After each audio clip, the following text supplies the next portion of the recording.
चलित वर्ष भुवनेश्वर स्थित जनता मैदान में सत्संग श्री मंदिर 30तम प्रतिष्ठा उत्सवर विपुल आयोजन करा जायथिला। ब्राह्म मुहूर्त पवित्र वेदध्वनि और नहबत माध्यम उत्सवर अयामारंभ होइथिला। तत्परे प्रत्युषरे उषा कीर्तन एवं उत्सव स्थल में सुसज्जित श्री श्री ठाकुर, श्री श्री बड़मा, श्री श्री बड़दा और श्री श्री आचार्य देवंक विग्रह सम्मुखरे समवेत उषा विनती प्रार्थना और सत्ग्रंथ पाठ करा जायथिला। सत्संग एबे एक जन आंदोलन रे परिणत होइछि। भारत समेत विभिन्न देश रे श्री श्री ठाकुर अनुकूल चंद्रंक भावधारा मनुष्य को बंचिबा बढ़िबार पथ प्रदर्शन करुछि और साधारण मनीष भितर सकारात्मक चिंताधारा सृष्टि करुछि। श्री श्री ठाकुरंक प्रतिकृति को एक सुसज्जित जानरे नहीं एक वर्णाढ्य संकीर्तन शोभायात्रा बाहरी। एथिरे बहु संख्यक भक्त अनुगामी जोगदे नाम संकीर्तन रे विभोर होई उठिथिले। शोभायात्रा दूरदर्शन केन्द्र दे उत्सव स्थल रे पहुंचीथिला।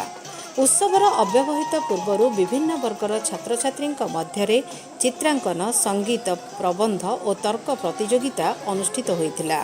एही प्रतियोगिता गुड़िकर कृति प्रतियोगी मानंको विशिष्ट अतिथि मानंक द्वारा पुरस्कृत करा जायथिला। उत्सव स्थल में सुसज्जित प्रतिकृति सम्मुखरे समवेत संध्या विनती प्रार्थना सद्ग्रंथ पाठ करा जायथिला। प्रार्थनांते श्री विग्रह को प्रणाम और तत्परे भजन कीर्तन परिवेषण करा जायथिला।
उत्सवर मुख्य आकर्षण थिले सत्संग देवघररू आगत श्री श्री आचार्य देवंक तीन पुत्र पूज्यपाद अभिनदा, पूज्यपाद अर्णदा और पूज्यपाद अरणीदा। उपस्थित हजार हजार भक्त तांकर दर्शन करी विमुक्त होइथिले। पूज्यपाद अभिनदांक निकटरे अनेक लोक निज समस्या संपर्क रे भाव विनिमय करथिले। भुवनेश्वर सत्संग विहारर भारप्राप्त कर्मी श्रीजुक्त अभय कुमार परिडा नेतृत्व में आयोजित एही महोत्सवर विभिन्न विभागर दायित्व निर्वाह करथिले सर्वश्री अलेख कुमार चक्र, रजनीकांत पाणी, धृतिकाम महांती, हिमांशु शेखर साहू, दुष्मंत बेहेरा, सुधीर कुमार जेना, हरिहर पंडा, चक्रधारी नायक, क्षीरोद कुमार स्वाई तथा अनेक प्रवीण कर्मीवृंद। सत्संग विहार भुवनेश्वर अनुकूल परम दयाल श्री ठाकुर अनुकूल चंद्रंकर 137तम जन्म महोत्सव तथा श्री 30तम श्री विग्रह प्रतिष्ठा दिवस मांगलिक अनुष्ठान सकाळठू एपर्यंत परिपालन हो चली। परम पूज्यपाद श्री श्री आचार्य आशीर्वाद प्रतिवर्ष यही भाव आम पालन करिथाउ। एही उत्सव रे विभिन्न कार्यक्रम रे जोग देइथिबा भुवनेश्वर तथा बाहर आसीथिबा हजार हजार श्रद्धालु भक्त अनुगामी विशेष आनंदर अधिकारी हेबा सह जीवन को सरस सुंदर मधुर मंजुल करी गढ़ी तोलिबार पंथा और प्रेरणा लाभ करथिले। सत्संग रे पिला दिनु जड़ित अछि जेहेतु मोर फादर्स थिले ठाकुर डिवोटी एवं सेमानक प्रेरणा रे मु अति शैशव अवस्थारू श्री श्री ठाकुर जो जीवन वर्धनी विज्ञान भित्तिक युगोपयोगी भावादर्श से जड़ित हमार अपूर्व प्रेरणा पाई। 1888 मसीहा सेप्टेम्बर मास 14 ତାରିଖ ପବିତ୍ର ତାଳନବମୀ ତିଥିରେ ମନୁଷ୍ୟମାନଙ୍କର ଆକୁଳ ନିବେଦନରେ ଧରାମଣ୍ଡନ କରିଥିଲେ ପରମ ପ୍ରେମମୟ ଶ୍ରୀ ଶ୍ରୀ ଠାକୁର ଅନୁକୂଳ ଚନ୍ଦ୍ର। ଅବିଭକ୍ତ ଭାରତ ବର୍ଷର ବଙ୍ଗଳା ଦେଶର ଏକ ଅଖ୍ୟାତ ଗ୍ରାମ ହିମାୟିତପୁରରେ ବାଲ୍ୟକାଳରେ ଅନେକ ଦୁଃଖୀ ମନୁଷ୍ୟଙ୍କର କଷ୍ଟ ଦୂର କରିଥିଲେ ସେ। ଡାକ୍ତରୀ ଶିକ୍ଷା ଶେଷ କରି ଆରମ୍ଭ କରିଥିଲେ ଚିକିତ୍ସା। ତାଙ୍କର ଅମୀୟ ଚିକିତ୍ସାରେ ଅସଂଖ୍ୟ ଦୁରାରୋଗ୍ୟ ବ୍ୟାଧି ପ୍ରପୀଡ଼ିତ ମନୁଷ୍ୟ ସୁସ୍ଥ ହୋଇ ଉଠିଲେ ସତ, ସେମାନଙ୍କର ବିକୃତ ମାନସିକତା, ଅନିୟନ୍ତ୍ରିତ ଜୀବନଚଳଣୀ ସେମାନଙ୍କୁ ପୁନଃ ପୁନଃ ନାନାଦି କଷ୍ଟ ଆଡ଼କୁ ଟାଣି ନେଉଥିଲା। ଏସବୁ ଲକ୍ଷ୍ୟ କରି ପରମ ପୁରୁଷ ବ୍ୟଥାହାରୀ ଶ୍ରୀ ଶ୍ରୀ ଠାକୁର ଅନୁକୂଳ ଚନ୍ଦ୍ର ସେମାନଙ୍କ ସମସ୍ୟାବଳୀର ସ୍ଥିର ସମାଧାନ କରିବାକୁ ବ୍ୟଥିତ ହୋଇ ଉଠିଲେ। ମାନସିକ ଅବସ୍ଥାରେ ଉନ୍ନତି ନ ଘଟିଲେ ଶାରୀରିକ, ପାରିବାରିକ, ସାମାଜିକ ସମସ୍ୟା ଆଦିର ସମାଧାନ ଅସମ୍ଭବ। परम प्रेम श्री श्री ठाकुर अनुकूल चंद्र 137तम जन्म महोत्सव एवं आमर भुवनेश्वर श्रीमंदिर प्रतिष्ठा दिवस पालन कराऊँच। एटा लक्षाधिक लोक समागम होती। सत्संगी चिकित्सक मानक द्वारा मेडिकल कैंप आयोजित होइथिला।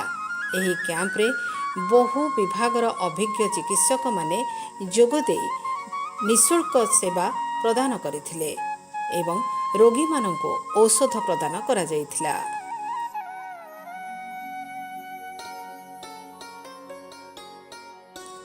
एही कैंप रे विभिन्न विभागर अभिज्ञ चिकित्सकଙ୍କ द्वारा चिकित्सा प्रदान करा जायथिला एवं रोगी माननको औषध प्रदान करा जायथिला।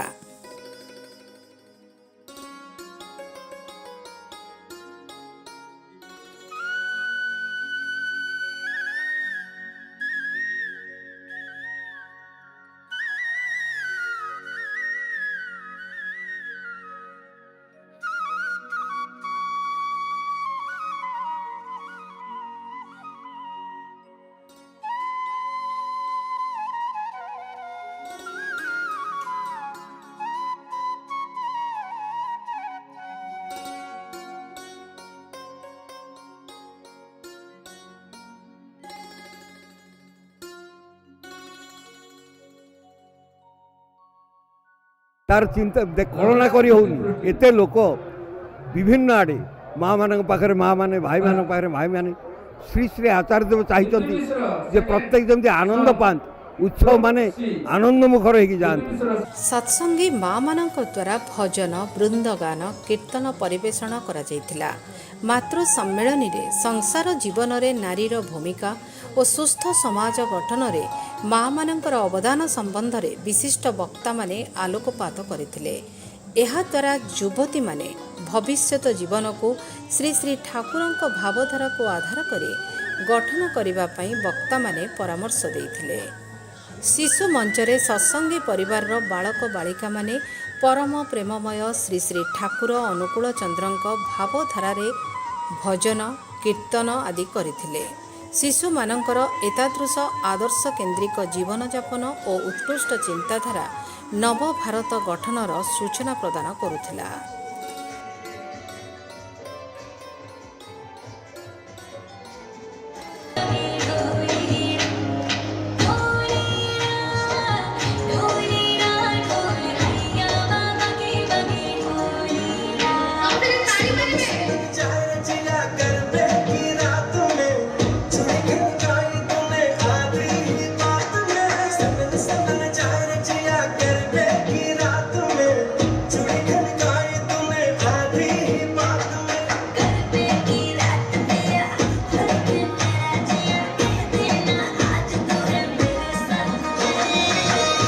प्रेम श्री श्री ठाकुर अनुकूल चंद्र ये विंश शताब्दी से हूँ गोटे परम विस्मय व्यक्तित्व। पुरुषोत्तम जुगे जुगे आसचंती श्री रामचंद्र श्रीकृष्ण बुद्ध जीशु मोहम्मद चैतन्य रामकृष्ण ठाकुर एवं ए जुगे आसचंती श्री श्री ठाकुर अनुकूल चंद्र जहाँकर जीवन दर्शन ये समस्त प्राणी जगत प्राणी मनीष खाई नुह समस्त जीव जगत पर ये समस्त भावधारा उद्दिष्ट से चाहिए ए विश्व दुनिया को समस्त को से नाम प्रेम निमज्जित करी समस्त सुख शांति आनंद तृप्ति प्रदान करने।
जीवनर गंतव्य एवं पथ भाव में बाछि नहीं मनीष जोटी आनंद पाइब जो तृप्ति पाइब जो दुख नथिबो अशांति नथिबो विपर्जय नथिबो दैन्य नथिबो अभाव नथिबो अशांति नथिबो ये समस्त जिनिस को मनीष तार जीवन रू दूर करने से जन जीवंत आलोक जीवंत आदर्श आवश्यक जीवन रू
आशीर्वाद आज पूज्यपाद आचार्य देवंकर सुपुत्र अविंदांकर प्रेरणा उत्सव घोषित होती।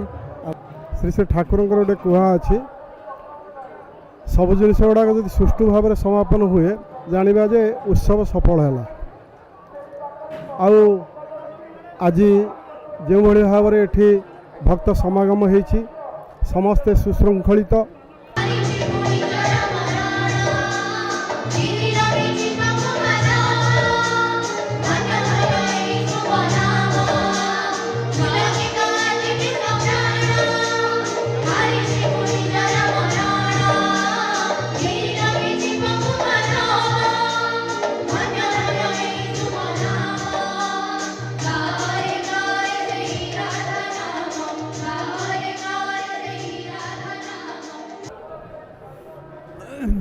ठाकुर जो उत्सव ये बहुत जनमानस भिड़ होती सुरखुर आनंद बजार हो ठाकुर भावधारा प्रकाश जगह भल भाव हो 30तम श्री विग्रह प्रतिष्ठा दिवस परिपालित होउछि तथा परम प्रेममय श्री श्री ठाकुर अनुकूल चंद्रंकर 137तम जन्म महोत्सव ए जनता मैदान पड़िया आमे माने समस्ते आमे परिपालन करूछु। ता सहित 27तम श्री विग्रह प्रतिष्ठा उत्सव से उपलक्ष्य जनता मैदान रे समग्र भुवनेश्वर सहित ओडिशा और बहिर्ओडिशार बहु भक्तमानकर समावेश होइछि।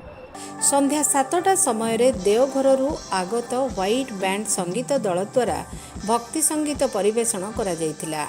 एथिरे बहु संख्यक युव सत्संगी जोगदे भक्ति संगीतर ताले ताले विमुक्त होइथिले।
असीम तो शशीम तो